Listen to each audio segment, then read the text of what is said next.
Hello friends, आपल्या सर्वांची आवडती मालिका लपंडाव या मालिकेच्या आजच्या मंगळवार 12 मेच्या एपिसोडमध्ये आजपर्यंतचा सगळ्यात भयानक ट्विस्ट आला आहे. फ्रेंड्स, ही जी नंदा आहे, आता ती काही नंदा मावशी नाही आहे, कारण ती सरकारची आई आहे. तर नंदा आणि सरकार या दोघींमध्ये एक युद्ध सुरू झालं आहे. एकीकडे नंदा ही सरकारला ब्लॅकमेल करतीये, तर सरकारने ठरवलं आहे की स्वतःच्या आईचा जीव घ्यायचा, तिला मारून टाकायचं. यासाठी सरकारने नंदासाठी भजी बनवली आणि या भजीमध्ये विष टाकलं. पण नंदासुद्धा सरकारची आई आहे, त्यामुळे तीसुद्धा काही कमी नाही आहे. तिला समजलं की सरकारने यामध्ये नक्कीच काहीतरी मिक्स केलं असेल आणि मग नंदा मावशीने चक्क ही भजी सखीला खाऊ घातली आहेत. त्यामुळे सरकार खूप घाबरली आहे, कारण जर सखीला काही झालं, सखी मेली, तर ही प्रॉपर्टी सरकारला कधीच मिळणार नाही. मग हे सगळं नेमकं घडलं तरी कसं? सखीचा जीव खरंच जाईल का? हे जाणून घेण्यासाठी हा व्हिडिओ शेवटपर्यंत नक्की पहा. फ्रेंड्स, आजच्या एपिसोडच्या सुरुवातीलाच सरकार आणि नंदा एकमेकांसमोर असतात. सरकार नंदावर खूप चिडते आणि तिला ठणकावून सांगते, काहीही झालं, जग बुडी जरी झाली ना, तरी ही गोष्ट कोणालाच कळू द्यायची नाही की तू माझी आई आहेस.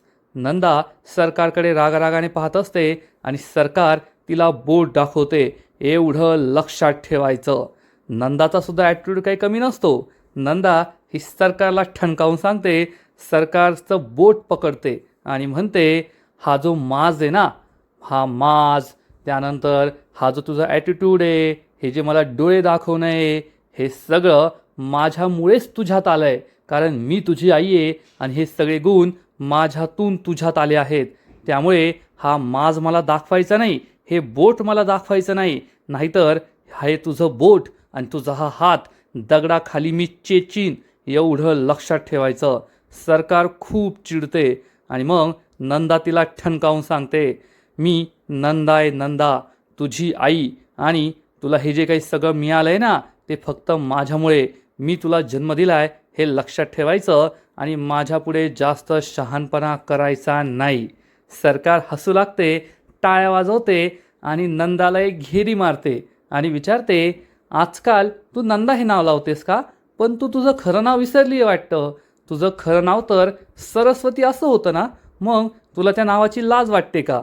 तर नंदा चिडून म्हणते, मला सरस्वती हे नाव आवडत नाही, कारण ते नाव मला तुझ्या त्या भिकारड्या बापाने दिलं होतं आणि त्यामुळेच मी नंदा हे नाव लावते. आता मी नंदा आहे. तर सरकार म्हणते, कशाला खोटं बोलतेस? तुला सरस्वती हे नाव आवडत नाही, कारण तुला माहिती आहे तुझा आणि शिक्षणाचा लांब लांबपर्यंत काहीच संबंध नाही आहे. तुला लिहिता वाचता येत नाही. 1 नंबरची अडाणी आहेस तू, अडाणी. तर नंदासुद्धा फुल ॲटिट्यूडमध्ये म्हणते, होय मी अडाणी आहे, होय मी गावठी आहे, होय मी मिस्त्री लावते, होय मी अशी गावठी साडी नेसते, होय मी सुपारी खाते. पण जे लोक शिकलेले असतात त्यांनी तरी कोणता लय मोठा तीर मारलाय. ज्या लोकांना वाचता येतं त्यांनी तरी काय उखडलंय.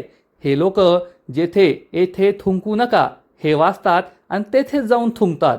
येथे कचरा करू नका हे वाचतात आणि तेथेच कचरा जाऊन फेकतात. मग शिकून तरी काय फायदा? त्यापेक्षा मी अडाणीच बरी आहे.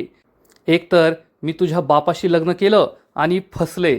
मला वाटलं होतं तुझा बाप सरकारी शिक्षक आहे, आयुष्यभर मी सुखात जगेल.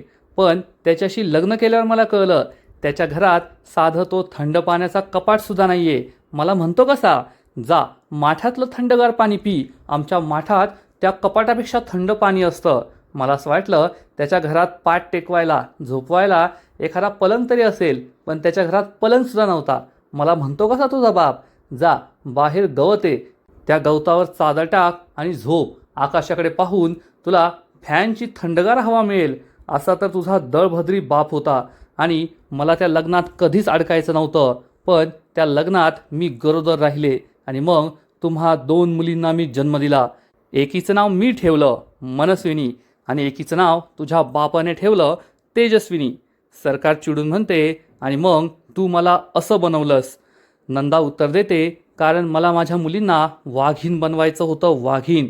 या जगामध्ये जे जग तुमचे लचके तोडायला तयार आहे, तुम्हाला फसवायला तयार आहे, क्षणोक्षणी पदोपदी तुमचा फायदा उचलायला तयार आहे, त्या जगाने माझ्या मुलींचा नाही तर माझ्या मुलीने त्या जगाचा फायदा उचलावा, त्या जगाला स्वतःच्या अंगठ्याखाली दाबून ठेवावं अशी माझी इच्छा होती. म्हणून तुम्हाला मी माझ्यासारखं बनवलं, माझ्यासारखं वाघीण बनवलं, वाघीण. तर सरकार म्हणते पण फक्त मी तुझ्यासारखी बनले, तेजस्विनी तुझ्यासारखी बनली नाही. त्यामुळे तू तेजस्विनीचा नेहमी तिरस्कार करत राहिलीस आणि तू मला तरी काय बनवलं, मला असं बनवलं ज्यामुळे माझ्या संपूर्ण आयुष्याचं नुकसान झालं. तर नंदा म्हणते काय नुकसान झालं तुझ्या आयुष्याचं? सरकार म्हणते मला आठवतंय ना की बाबांनी तुला घराबाहेर कसं काढलं होतं. आणि मग सरकार नंदाचा सगळा भूतकाळ सांगते.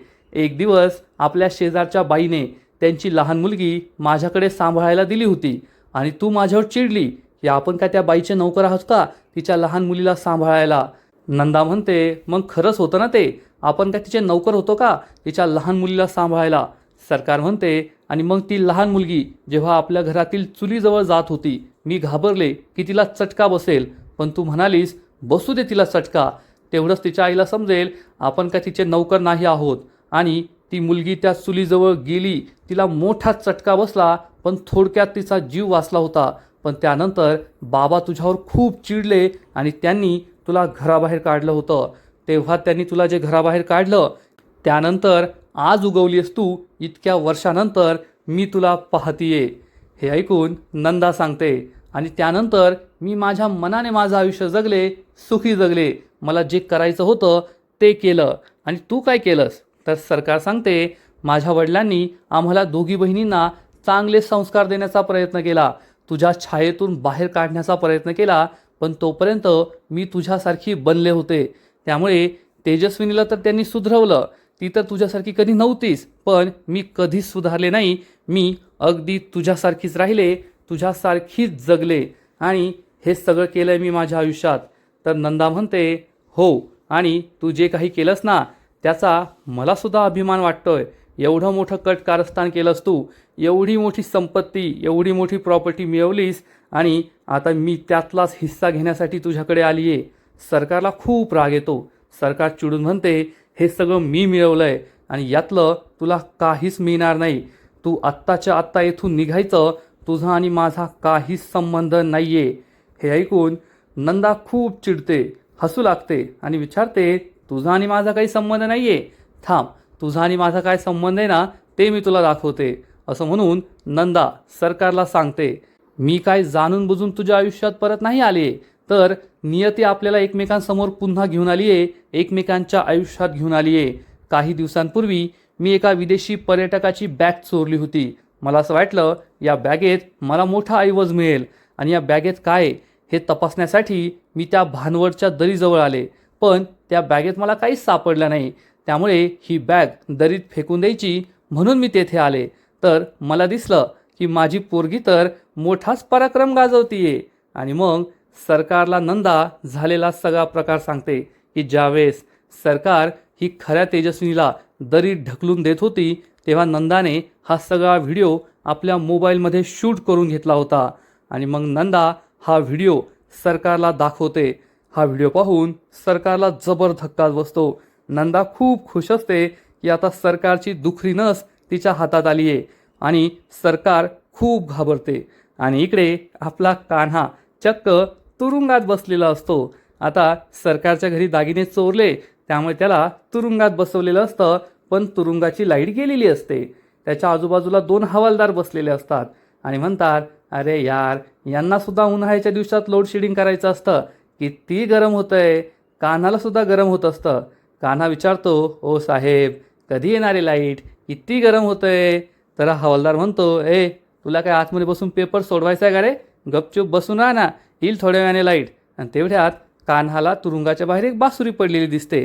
कान्हा विचारतो साहेब ही बासुरी कसली आहे.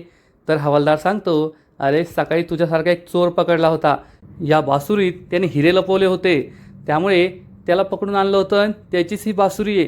कान्हा विचारतो मग तो चोर कोठे. हवालदार सांगतो त्याला मोठ्या जेलात पाठवलंय. कान्हा विचारतो मग हिरे कोठे. हवालदार सांगतो ज्याचे होते त्याला परत देऊन टाकले. कान्हा विचारतो मग ही बासुरी येथे काय करतीये. हवालदार म्हणतो तुला कशाला नसत्या चौकशा आहे रे, गप्प बस ना. कान्हा विचारतो मग ही बासुरी मी घेऊ का. तर हवालदार म्हणतो, वा वा वा, तुझं नाव कान्हा आहे म्हणजे तू काय स्वतःला श्रीकृष्ण समजतो काय बासुरी वाजवायला? गप्प बस. आणि हे हवालदार पुन्हा एकदा एकमेकांशी गप्पा मारू लागतात. कान्हाला मात्र ही बासुरी वाजवण्याची खूप इच्छा होते. हवालदाराचं लक्ष नाहीये हे पाहून कान्हा बासुरी घेतो आणि बासुरी वाजवण्यास सुरुवात करतो. आणि कान्हा अतिशय सुंदर बासुरी वाजवतो. ओ माय गॉड, या चित्रपटातील जी बासुरीची धून होती ती धून तो वाजवतो आणि ती अतिशय श्रवणीय आहे. त्यामुळे हे हवालदार, बाकीचे कैदी, पोलीस स्टेशनचे सगळे कर्मचारी कान्हाची ही बासुरी ऐकू लागतात. अगदी त्यात रममान होऊन जातात, हसू लागतात. त्यांच्या चेहऱ्यावर खूप छान स्माईल असते की कान्हा खरंच किती छान बासुरी वाजवतोय. आणि त्याच वेळेस लाईट लागते, त्यामुळे कान्हा बासुरी वाजवायची थांबवतो. हवालदार चिडून म्हणतो, कशाला थांबलास रे, वाजव ना. आणि मग दुसरा हवालदार पुन्हा एकदा लाईट बंद करतो आणि म्हणतो, वाजव आता. आणि कान्हा पुन्हा एकदा बासुरी वाजवायला सुरुवात करतो. अतिशय सुंदर बासुरी तो वाजवत असतो. त्यामुळे हे पोलीस स्टेशनमधील हवालदारसुद्धा त्याच्या बासुरीमध्ये दंगून गेलेले असतात, रंगून गेलेले असतात. इकडे नंदाने सरकारला तो दरीजवळचा व्हिडिओ दाखवलेला असतो. पण सरकार ती सरकार आहे, सरकार काही घाबरत नाही. आणि नंदाला जाब विचारते, तू हा व्हिडिओ मला दाखवलाय, हा व्हिडिओ तुझ्या मोबाईलमध्ये, पण या व्हिडिओवर विश्वास कोण ठेवणार आहे? नंदाला आश्चर्य वाटतं. सरकार म्हणते, मी या घरातील सगळ्या लोकांचं मन जिंकलंय, त्यांचा विश्वास जिंकलाय आणि आता तर मी माझ्या डोळ्यांचा रंगसुद्धा बदलला आहे. त्यामुळे कुणीच सिद्ध करू शकत नाही की मी सरकार आहे, मनस्विनी आहे, मी तेजस्विनी आहे. हे मी पुराव्यानिशी सिद्ध केलं आहे आणि तुझ्या या व्हिडिओवर दुसरा कुणीच विश्वास ठेवणार नाही. तुझा हा व्हिडिओ काहीच कामाचा नाही आहे. नंदा हसू लागते आणि म्हणते, असं का? माझा तर व्हिडिओ काहीच फायद्याचा नाही आहे ना. थांब, तुला आणखीन एक व्हिडिओ दाखवते जो नक्कीच माझ्या फायद्याचा असेल असं तुला वाटेल. असं म्हणून नंदा सरकारला आणखीन एक व्हिडिओ दाखवते. आणि हा व्हिडिओ काय आहे हे आपल्याला नाही माहिती, फक्त ती सरकारला दाखवते. हा व्हिडिओ पाहून मात्र सरकार खरंच घाबरते, थरथर करू लागते. नंदाला खूप आनंद होतो. सरकार तिच्या हातातून मोबाईल खेचण्याचा प्रयत्न करते, हिसकावण्याचा प्रयत्न करते, पण नंदा काही तिच्या हाताला मोबाईल लागू देत नाही आणि म्हणते, अगो बाई, माझी मुलगी घाबरली का? आणि नंदा खुदू हसू लागते. सरकारला खूप राग येतो. सरकार चिडून म्हणते, ही फालतूची बडबड करण्यापेक्षा तुला काय हवंय, तू कशासाठी येथे आली ना ते सांग मला. तर नंदा म्हणते, आत्ता कसं आली की नाही पॉईंटवर, मला आहे ना तुझी ही प्रॉपर्टी हवी आहे. सरकारला जबर धक्का बसतो. नंदा म्हणते, मला माहिती आहे तू सखीची सगळी प्रॉपर्टी स्वतःच्या नावावर करून घेणार आहे आणि मला त्यातील माझा अर्धा हिस्सा हवा आहे. एकदा का प्रॉपर्टी तुझ्या नावावर झाली, अर्धी प्रॉपर्टी माझ्या नावावर करायची. सरकार खूप चिडते आणि विचारते, प्रॉपर्टी फक्त कमवायची नसते, ती सांभाळायची सुद्धा असते आणि तुझ्यात तेवढी अक्कल नाही आहे. तुला प्रॉपर्टी मिळाली ना तर लगेच तू उडून टाकशील. नंदा चिडून म्हणते, ते मी माझं पाहील, तू मला प्रॉपर्टी दे, मी उडवायची, राखायची, काय करायचं ते पाहील. एकदा का मी मेले ना त्यानंतर माझं सगळं तुझंच होणार आहे, पण तोपर्यंत तुला मला प्रॉपर्टी द्यावीच लागेल. नाहीतर मी तुझा हा व्हिडिओ सगळ्यांना दाखवेल, मग सगळ्यांना कळेल की तू कोण आहे. मग तुला अर्धी काय, काहीच प्रॉपर्टी मिळणार नाही. रस्त्यावर भीक मागशील तू भीक. आता निर्णय तुझा आहे. हे ऐकून सरकारला खूप राग येतो. सरकार चिडून म्हणते, ठीक आहे, मी तुला अर्धी प्रॉपर्टी देईल, पण तोपर्यंत तुझं आणि माझं सत्य कोणासमोरही यायला नको. हा व्हिडिओ कोणालाच दाखवायचा नाही. नंदा ही सरकारला बोट दाखवून म्हणते, कसं आहे ना, या सगळ्या गोष्टी कशा करायच्या त्या मी तुला शिकवल्यात. त्यामुळे तू तुझ्या आईला अक्कल नको शिकू की काय करायचं, कसं करायचं. असं म्हणून नंदा पुन्हा एकदा, अगं माझी मनोडी, माझी तेजुडी, तू टेन्शन घेऊ नको गो, तू फक्त प्रॉपर्टीच्या पेपर्सवर कशा सह्या घ्यायच्या याचा विचार कर. असं म्हणून नंदा तेथून निघून जाते. सरकारला खूप राग आलेला असतो. अरे देवा, ही बाई आता माझ्या आयुष्यातून कुठून आली आणि तिच्याकडे माझ्या विरुद्ध एवढा मोठा पुरावा आहे. हा व्हिडिओ जर जगासमोर आला तर सगळं संपलं. त्यामुळे आता काहीही करून मला तिच्याकडून हा व्हिडिओ मिळवावा लागेल. तिच्या नावावर तर मी प्रॉपर्टी होऊ देणार नाही, मला तिला कायमचं संपवावं लागेल असा विचार सरकार करते. म्हणजे सरकार आता स्वतःच्या आईचा सुद्धा जीव घेणार आहे आणि त्यासाठी ती प्लॅन बनवते. दुसरा दिवस उजाडतो आणि सखी तिच्या रूममध्ये असते आणि हेअर ड्रायरने केस सुकवत असते. त्याच वेळेस तिला आठवतं की काल रात्री कान्हा आपल्या रूममध्ये आला होता आणि कान्हाने आपल्याला एक गिफ्ट दिलं होतं आणि हे गिफ्ट वरती कपाटावर आहे. सखी हे गिफ्ट पाहते आणि विचार करते या गिफ्टमध्ये नेमकं काय असेल. पण तेवढ्या सखीला वाटतं काही असू दे, माझ्या आयुष्यात त्या कान्हालाच काही जागा नाही आहे, तर मग त्या गिफ्टचं तरी मी काय करणार असा विचार करून सखी हे गिफ्ट पाहायचं नाही असं ठरवते आणि मोबाईल पाहू लागते. पण मोबाईल पाहताना सुद्धा तिला कान्हाचीच आठवण येते. कान्हाचेच विचार तिच्या मनात असतात आणि सखी विचार करते नाही, पण त्या गिफ्टमध्ये काय आहे हे तर पाहायलाच पाहिजे ना. कान्हाने मला काय गिफ्ट दिलं आहे. पण तेवढ्यात तीच विचार करते काही दिलं असलं तरी मला काय घेणं देणं आहे. तो कान्हाच मला माझ्या आयुष्यात नको आहे. मग त्याने मला काही गिफ्ट दिलं ना तरी मला फरक पडत नाही. तर तेवढ्यात सखी विचार करते हे साईनाथा, माझ्या मनात फक्त त्या कान्हाचेच विचार काय येत आहे, माझ्या मनात दुसरे विचार यायला हवे. तेवढ्यात सखीला वाटतं त्या कान्हाचं गिफ्ट माझ्या रूममध्ये आहे ना, म्हणूनच मला त्या कान्हाचे विचार येत आहे. आता आहे ना, मला हे गिफ्ट रूमच्या बाहेर फेकावं लागेल. मी ते डस्टबिनमध्ये टाकून देते, म्हणजे कान्हासुद्धा बाहेर, त्याचं गिफ्टसुद्धा बाहेर आणि त्याचे विचारसुद्धा माझ्या मनातून बाहेर. असा विचार करून सखी हे गिफ्ट खाली उतरवण्याचा प्रयत्न करते. पण सखीचा हात काही पुरत नाही. सखीला एक आयडिया सुचते की हे गिफ्ट खाली कसं उतरवायचं. आणि मग खूप दिवसानंतर आपण पुन्हा एकदा सखी सदन चाळीस जातो. येथे जान्हवी ही किरणला कॉल करत असते, पण किरणचा फोन काही लागत नाही. हा किरण कुठे गेला हाच प्रश्न जान्हवीला पडतो. आणि तेवढ्यात दाभडे मावशी तिच्या बॅगा घेऊन चाळीत पोहोचते. दाभडे मावशीला पाहून जान्हवीला खूप आनंद होतो. जान्हवी मावशीला घट्ट मिठी मारते आणि विचारते मावशी, तुम्ही एवढ्या लवकर गावावरून परत आलात का.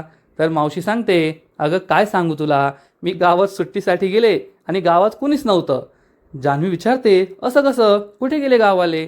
तर दाभडे मावशी सांगते अगं आपण मुंबईची माणसं, आपण कसं गावात जातो सुट्टीमध्ये आराम करण्यासाठी आणि गावातली माणसं वर्षभर गावात राहून बोर झालेली असतात.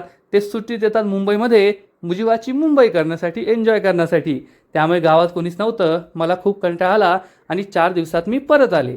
पण तू कोणाला फोन लावत होतीस, अस्वस्थ दिसतीयेस. जान्हवी सांगते मावशी मी किरणला कॉल करत होते, पण तो फोनच उचलत नाहीये, त्याचा फोनच लागत नाहीये. तर दाभडे मावशी म्हणते त्यात काय एवढं, त्याच्या मित्राला कॉल लाव ना. तर जान्हवी सांगते हो ना, मी कबीरला सुद्धा कॉल लावला, पण कबीर फोन उचलत नाहीये. मावशी विचारते कबीर, कोण कबीर. मी किरणचा मित्र, म्हणजे कान्हाला फोन लावायला सांगितलाय तुला, हा कबीर कोण आहे. जान्हवीला समजतं की मावशीला कबीर कान्हा हे काही सत्य माहीत नाहीये. जान्हवी ही आता मावशीला सत्य सांगू की नको हाच विचार करू लागते. दाभडे मावशी विचारते काय झालं जान्हवी, काय विचारते मी तुला, हा कबीर कोण आहे. जान्हवीला कळतच नाही की मावशीला खरं सांगू की नको. आणि इकडे सखी कपाटातून एक हँगर बाहेर काढते आणि विचार करते आता या हँगरने मी हे गिफ्ट खाली पाडते. पण तेवढ्यात तिला वाटतं नको नको, जर यामध्ये एखादी काचेची वस्तू असेल तर ती फुटेल ना. पण तेवढ्यात तिला वाटतं फुटू दे, मग मला काय करायचंय, फुटली तर फुटली. आणि सखी या हँगरनेच हे गिफ्ट खाली पाडण्याचा प्रयत्न करते आणि हे गिफ्ट तिच्या हातातच येऊन पडतं. ती त्याचा कॅच घेते, त्यामुळे सखीला आनंद होतो. सखी म्हणते चला आता हे गिफ्ट डस्टबिनमध्ये फेकायचं. ती जाऊ लागते. तेवढ्यात तिला वाटतं नाही नाही, जर या गिफ्टमध्ये एखादी देवाची मूर्ती किंवा फोटो फ्रेम असेल तर माझ्याकडून पाप व्हायचं, त्यापेक्षा मी उघडून पाहते. आणि सखी तिथे बेडवर बसते. पण उघडू की नको, यात काय असेल हाच प्रश्न सखीला पडतो आणि सखीला खूप कन्फ्युजन झालेलं असतं. आणि इकडे दाभडे मावशी ही जान्हवीला विचारत असते की काय घडलंय. आणि मग जान्हवी झालेला सगळा प्रकार तिला सांगते की कान्हा हा कबीर किर्लोस्कर आहे आणि त्याने सखीशी प्रेमाचं नाटक केलं होतं.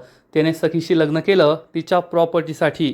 हे सगळं ऐकून दाभडे मावशीलाही मोठा धक्काच बसतो. दाभडे मावशी पण जास्त अस्वस्थ नसते.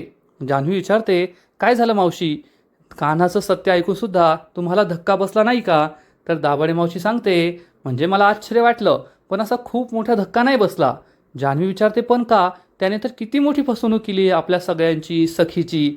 तर मावशी तिला समजावून सांगते त्याने आपली फसवणूक नाही केली आहे, तर त्याने फक्त सत्य लपवलं आहे. आणि तूच मला सांग फक्त ही एक गोष्ट की तो कबीर किर्लोस्कर आहे आणि त्याने प्रॉपर्टीसाठी सखीशी लग्न केलं, ही एक गोष्ट सोडली तर कान्हा आपल्या कोणाशीही किंवा सखीशी कधी वाईट वागलाय का. जेव्हा तो या चाळीत राहायचा तेव्हा त्याने प्रत्येकाची मदत केली आहे. त्याने आपल्या सगळ्यांची किती मदत केली आहे. चाळीतील एकाही व्यक्तीचं काम त्याने केलं नाही असं झालेलं नाही आहे. जेव्हा मला गोळी लागली होती तेव्हा त्यानेच माझा जीव वाचवला होता. सखीला तर आजपर्यंत त्याने किती वेळेस वाचवलं आहे. त्या सरकारपासून वाचवलं आहे. सखीच्या खऱ्या आईला त्याने शोधून काढलं आहे. आणि असा मुलगा जर एखादी चुकीची गोष्ट करत असेल तर ती आपण माफ करायला पाहिजे. एखादा व्यक्ती जर 99 चांगली कामं करत असेल आणि एक चुकीचं काम त्याच्या हातून घडलं तर त्या एका चुकीकडे दुर्लक्ष करून तो 99 कामं चांगली करतोय हे पाहून आपण त्याच्याकडे लक्ष द्यायला हवं, त्याला माफ करायला हवं, त्याला असं चुकीचा गुन्हेगार ठरवायला नाही पाहिजे. जान्हवीला सुद्धा हे पटतं की मावशी एकदम बरोबर बोलताय. इकडे सखीचं अजून ठरलेलंच नसतं हे गिफ्ट उघडून पाहायचं की नाही. आणि शेवटी ती विचार करते, नाही आता हे गिफ्ट उघडूनच पाहते. आणि सखी हे गिफ्ट उघडून पाहते तर यामध्ये चक्क एक अतिशय सुंदर पांढऱ्या रंगाचा ड्रेस असतो. आणि या ड्रेसवर सन्हा असं ठिकठिकाणी लिहिलेलं असतं. हा ड्रेस पाहून सखीला खूप आनंद होतो. ड्रेस पण छान असतो आणि इतका छान ड्रेस पाहून सखी खुश होते. सखी ही आरशासमोर येते. या गिफ्ट बॉक्समधून हा ड्रेस बाहेर काढते आणि आपल्या अंगाला असा लावून पाहते. तेवढ्यात तिला भास होतो की तिने हा ड्रेस घातलाय. या ड्रेसमध्ये सखी अतिशय सुंदर दिसत असते. आणि त्याच वेळेस तिला भास होतो की कान्हासुद्धा तिच्या रूममध्येच आहे. सखी आश्चर्याने मागे वळून पाहते तर कान्हा तिच्या समोर असतो. आणि बॅकग्राऊंडमध्ये अतिशय सुंदर रोमॅन्टिक गाणं सुरू होतं. कान्हा हा सखीला सांगतो, तुम्ही अतिशय छान दिसताय, खूप गोड दिसताय. सखी लाजते, त्याच्याकडेच पाहत असते. आणि मग कान्हा सखीला जवळ घेतो. त्यानंतर आपले कान पकडतो. जे काही झालं त्यासाठी तिची माफी मागतो. मग सखीच्या दोन्ही गालांवर हात ठेवतो, सखीला जवळ घेतो आणि तिच्या माथ्यावर किस करतो. सखी खूप इमोशनल झालेली असते. कान्हाच्या डोळ्यातसुद्धा पाणी आलेलं असतं. सखीच्याही डोळ्यात पाणी असतं. आणि मग कान्हा आणि सखी एकमेकांना घट्ट मिठी मारतात. सखीच्या मनात कान्हाविषयी किती प्रेम आहे हे या सीनमधून दिसून येतं.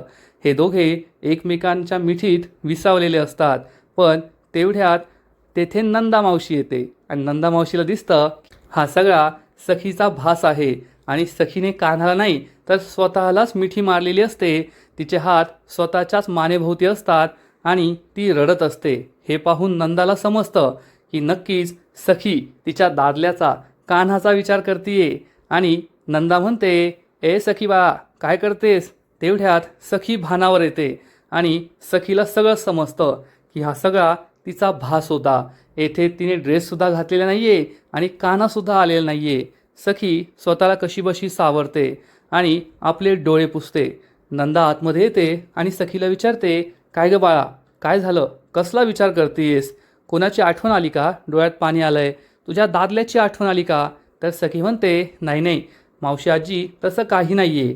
तर मावशी आजी तिला पुन्हा पुन्हा विचारण्याचा प्रयत्न करते, सांग ना काय झालं. पण सखी तिला काही सांगत नाही.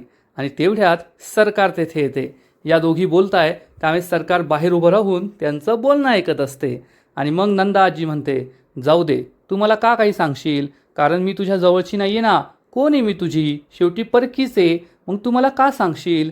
सखी म्हणते, नाही मावशी आजी असं काही नाही आहे, तुम्ही परक्या नाही आहात, मी तुम्हाला सगळं सांगते. हे ऐकून सरकारला मोठा धक्काच बसतो. आणि मग सखी झालेला सगळा प्रकार की कान्हाने तिला कसं फसवलं, स्वतःची ओळख कशी लपवली हे सगळं नंदाला सांगते. त्यामुळे नंदाला सुद्धा आश्चर्य वाटतं आणि सरकार हे सगळं पाहत असते आणि विचार करते, ही बाई काही सुधरायची नाही, ही जाणून बुजून असं करतीये, ती सखीला घोळात घेण्याचा प्रयत्न करतीये आणि सखीचा विश्वास जिंकून सखीची सगळी प्रॉपर्टी स्वतःच्या नावावर करून घ्यायला सुद्धा ही कमी करणार नाही. त्यामुळे मला हिचा लवकरच कायमचा बंदोबस्त करावा लागेल असा विचार सरकार करत असते. सखी आणि नंदाचं बोलणं सुरूच असतं आणि आजचा एपिसोड येथेच संपतो. फ्रेंड्स, लपंडाव या मालिकेचा आजचा एपिसोड खरंच खूप भारी होता. आपल्याला सरकारची आई नंदाचा भूतकाळ समजलाय. कान्हा आणि सखीचा रोमॅन्टिक सीनसुद्धा खूप छान होता. दाभाडे मावशी आता परत आले आहेत, मग कदाचित सखीला समजावण्यामध्ये त्यांचासुद्धा मोठा सहभाग असू शकतो. आजचा एपिसोड तर भारी होता, पण लपंडाव मालिकेचा पुढील एपिसोड आणखीन धमाकेदार असणार आहे. मग नेमकं घडणार तरी काय, तर पुढील एपिसोडमध्ये आपण पाहू. कान्हा हा पोलीस स्टेशनमध्ये असेल आणि त्याला सोडवायला किरण आणि गौतम काका तेथे पोहोचतील आणि मग कान्हा झालेला सगळा प्रकार त्यांना सांगणार. आणि इकडे सरकार ही किचनमध्ये येईल तेव्हा मीनाक्षी विचारेल, तुमच्या मावशी आल्या आहेत, मग त्यांच्यासाठी काही स्पेशल बनवायचं का? तर सरकार सांगेल, हो, माझ्या मावशीला भजी खूप आवडतात, भजी बनव.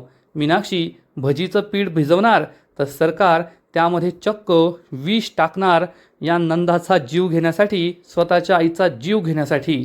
आणि मग थोड्याच वेळात मीनाक्षी गरमागरम भजी बनवेल आणि सरकार ही भजी घेऊन चक्क आपल्या आईला द्यायला जाईल. पण नंदा काही कमी नाही आहे. नंदाला कळलेलं असेल की या भजीमध्ये नक्कीच काहीतरी गडबड आहे. त्यामुळे नंदा चक्क सखीला ही भजी खाऊ घालणार. त्यामुळे सरकार खूप घाबरेल, कारण जर सखीला काही झालं तर मग प्रॉपर्टी विसरायची.